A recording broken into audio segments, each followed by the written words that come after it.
O'rtoq, kel. Menga qara. Ne uyingdan narsa olib chiqib sotyapsan? Mahalla dibolidan eshitdim. Oxirgi telefoningni olib chiqib sotib, uyingga ro'zg'or qilsan.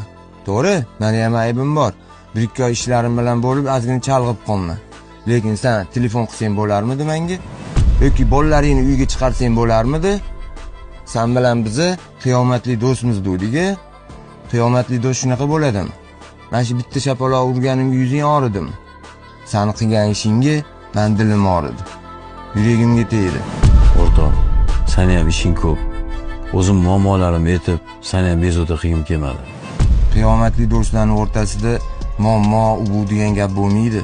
Do'stlar mana shunaqa payt bir-biriga yordam bermasa, qachon yordam beramiz?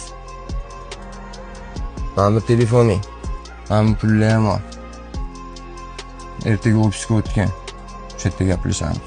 Rahmat o'rtoq. Boringga shukr.